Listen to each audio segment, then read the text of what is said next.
देशी कवठेमहांकाळमधून येते. मला सायनसचा खूप म्हणजे त्रास होता. माझी नाकाची सर्जरी झालेली, त्याच्यातूनही माझा सायनस बरा झालेला नव्हता.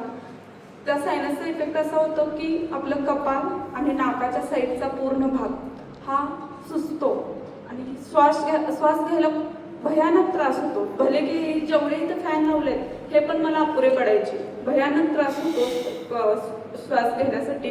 आणि प्रवास केल्यानंतर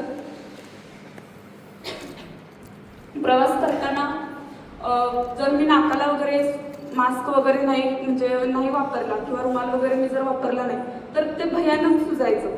इतकं की दुसऱ्या दिवशी मला हॉस्पिटलच गाठायला लागायचं. आणि ते प्रत्येक वेळेस मेडिसिन बदलून द्यायची की हा स्प्रे वापर, हे मेडिसिन वापर.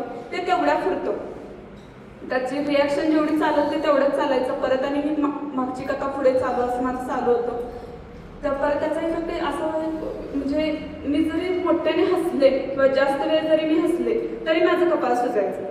मला इतकं मी परेशान झालेले की बरेच मी त्याला गोळ्या खायचे. परत त्याचा इफेक्ट असा माझं डोकं दुखी हे त्याच्यातून वाढलं.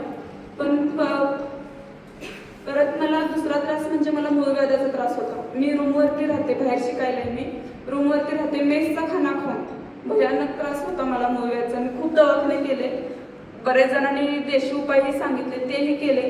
ते औषध संपलं की दुसऱ्या दिवशी मी मेसचं खाल्लं की बाहेर कुठे काही खाल्लं की मला मूळव्याध आणि चालू व्हायचा.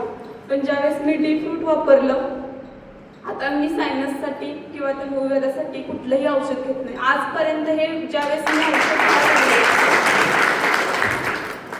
मी सायनस जेव्हापासून हे औषध घेतलं तेव्हापासून मी सायनसची एकही गोळी खाल्लेली नाही किंवा मी एकदाही स्प्रे मारलेला नाही किंवा मला असं झालं नाही की मी आता फिरून आले मला त्रास होईल याची पण आता मला काळजी वाटत नाही. त्यामुळं ह्या फ्रूट ज्यूसचे मी खूप आभारी आहे.